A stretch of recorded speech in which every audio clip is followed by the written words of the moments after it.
Welcome to the latest episode of the B Movie Club.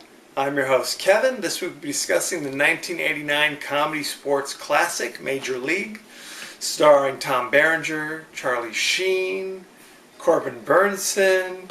You've got Rene Russo in there. You've got it's really an all-star cast. What can I tell you? For those of you joining us for the first time, each week on the B Movie Club, I'll discuss certain guilty pleasures and forgotten classics from the past. You can go ahead and go to our page on Facebook, Original B Movie Club, and give us the big thumbs up. You can also go to our page on YouTube, Kevin D, that's me, and subscribe. It's totally free. You can also follow us on Twitter at The B Movie Club. Go ahead and spread the word and tell all your friends and homies, won't you? Major League. This movie takes place in Cleveland. It's about the Cleveland Indians, who are one of the worst teams in baseball. And when the owner dies, his showgirl wife steps in, does not like Cleveland, does not like living there, wants to move the team to Miami, who at that time did not have a team. They've gotten all sorts of offers from Miami. We'll build you a brand new stadium, we'll give you membership in the country club, and blah, blah, blah. But here's the thing, you have a lease with the city, according to this movie, in Major League Baseball. You can't just get up and leave whenever the spirit moves you. But there's a small little loophole in the contract that says if the attendance for the year dips below a certain threshold, then I guess anything goes, you can do what you want. But even though they've been bad up to this point, the Indians have not been horrible. Attendance has still been above that threshold. So her plan is to bring in a bunch, they've got their crappy team, but bring in a bunch of crappy guys over the hill who aren't any good anymore, or bring in a bunch of crappy guys who aren't that good to begin with. So that's her plan. So that's what she does. She brings in Jake Taylor, former catcher from the Red Sox, bad knees. He's currently playing in the Mexican League. Recruits him in there. That's played by crusty old Tom Berenger. She also brings in a couple never-will-be's, including Ricky Vaughn, who's playing in the California Penal League, and Willie Mays Hayes. We don't know where the hell he was playing. He comes out of nowhere, and that's Charlie Sheen and Wesley Snipes.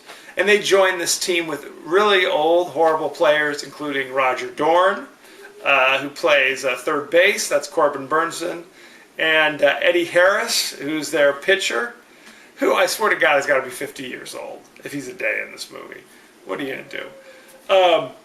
And to make things worse, they hire a guy to coach who's never coached in the major leagues before. He's currently with the Toledo Mud Hens minor league team to tie it all together.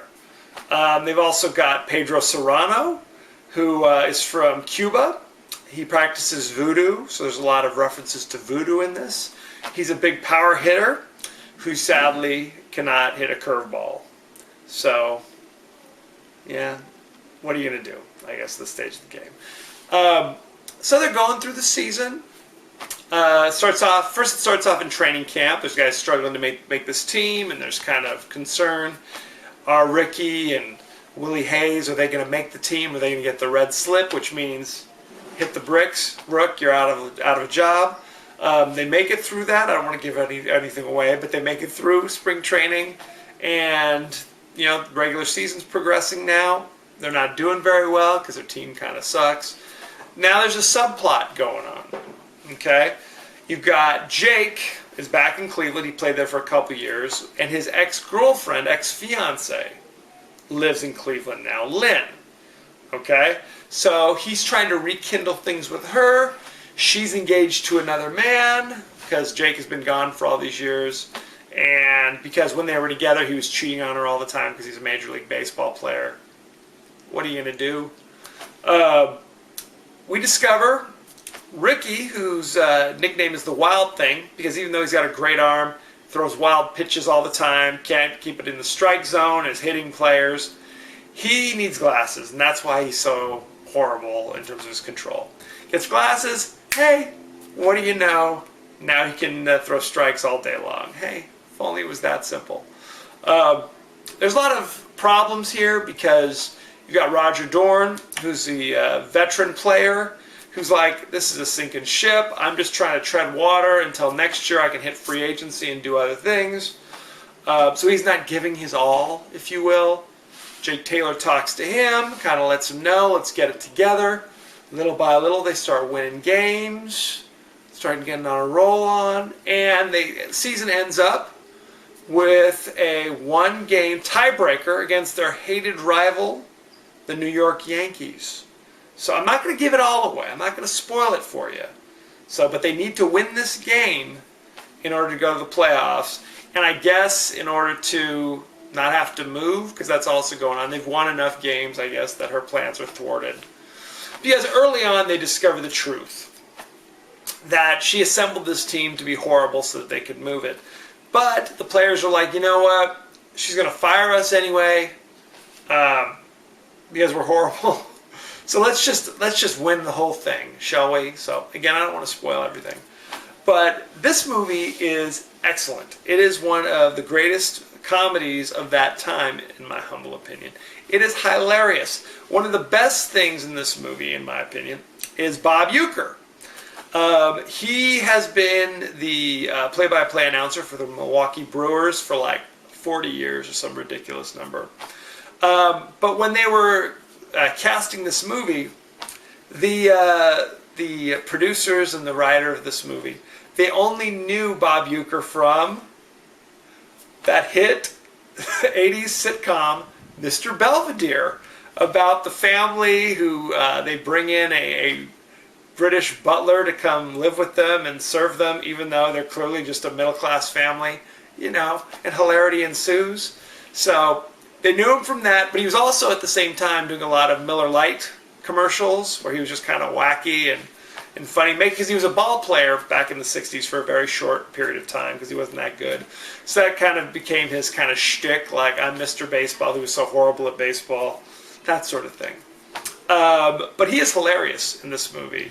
All of his one-liners as the play-by-play guy for this movie, money. Another thing that's interesting about this movie is the fact that there were a lot of people who went on to become big stars after being in this movie. Charlie Sheen, people knew who he was, but he reached bigger heights after this movie. Wesley Snipes was Willie Mays Hayes. He was basically an unknown at this point. But by the time the sequel came out a few years later, he was too big to be in the sequel. If that gives you any indication. Renee Russo played Jake's ex-girlfriend Lynn. This was kind of the first time people really saw her as well. Then she went on to do other things. She was in the Lethal Weapon movies. Dennis Haysbert, who plays Pedro Serrano, the Cuban voodoo practicer. Big ball hitter, I guess. He goes on to be the president in 24. You can still hear his voice on those insurance ads. A lot of guys. And then there's a few careers that kind of went in the other direction after this. Tom Berenger was probably the biggest star when this movie came out, and this was probably his last big role at this point. Remember him? He was in The Big Chill, a few other things. You had Corbin Burnson. This is probably the biggest movie he ever did. At this point, he was more famous for being in L.A. Law as the sleazy divorce attorney, Arnie Becker, guy who handles your divorce and then sleeps with your wife, that sort of deal.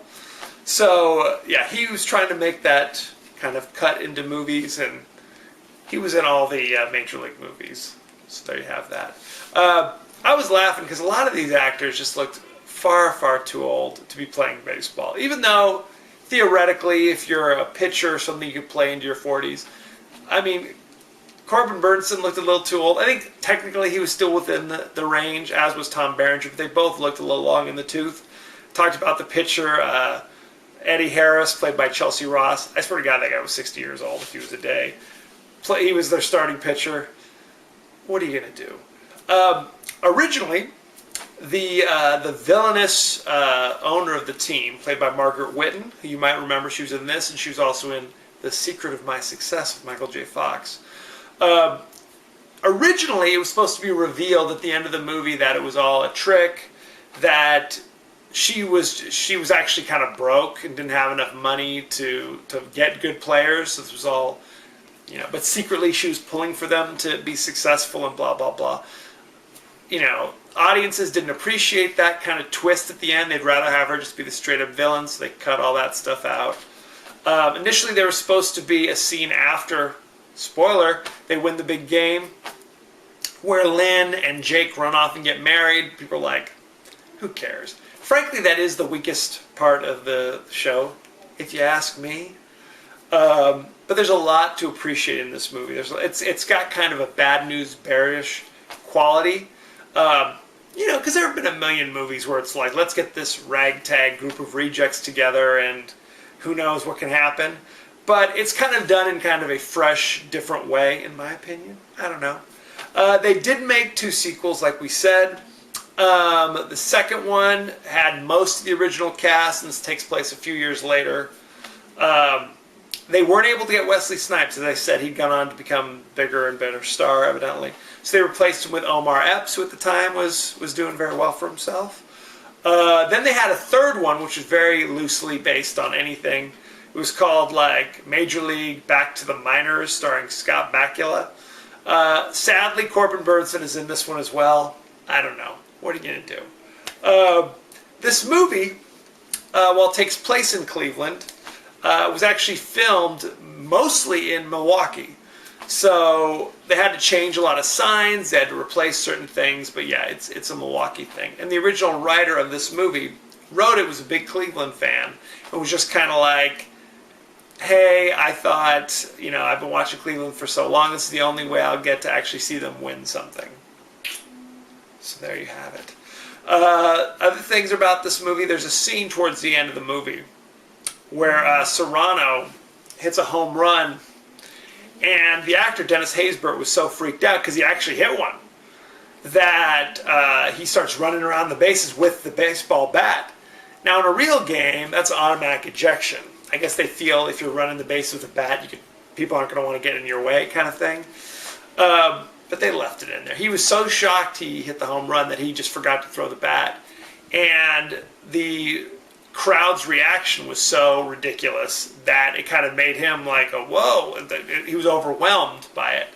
And they had certain real-life ball players on hand, and they talked about how that's how it is in the regular season, 162 times a year. So he really appreciated that.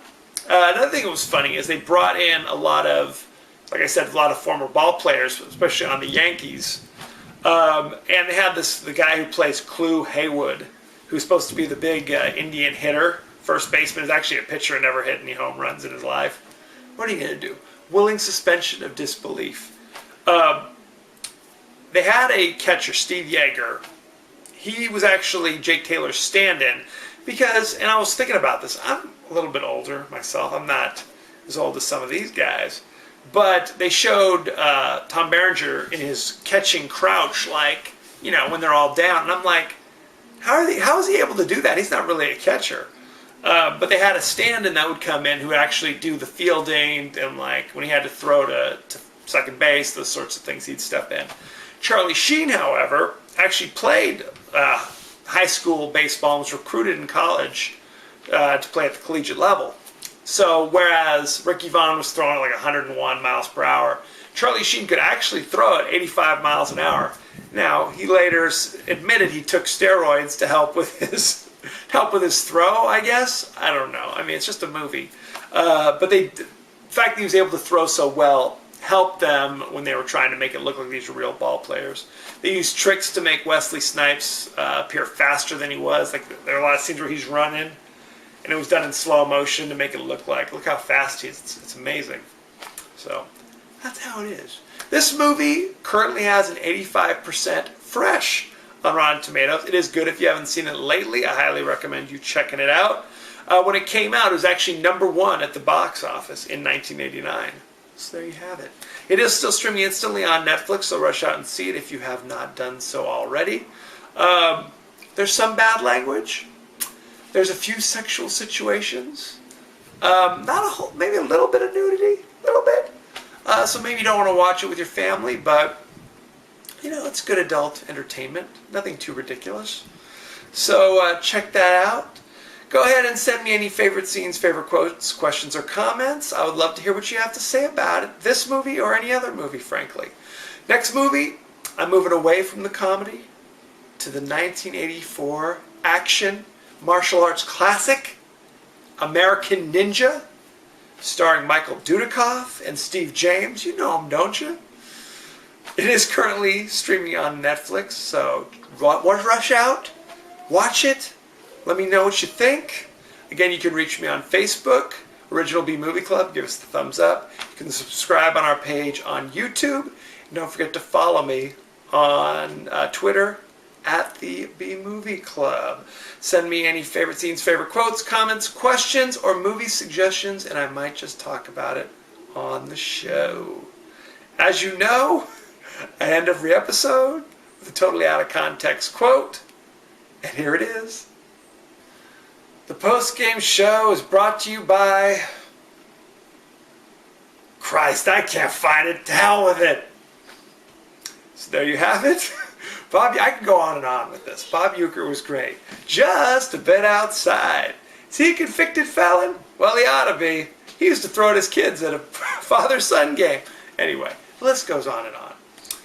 So there you have it. Next week, American Ninja. Thank you for joining us, and be well.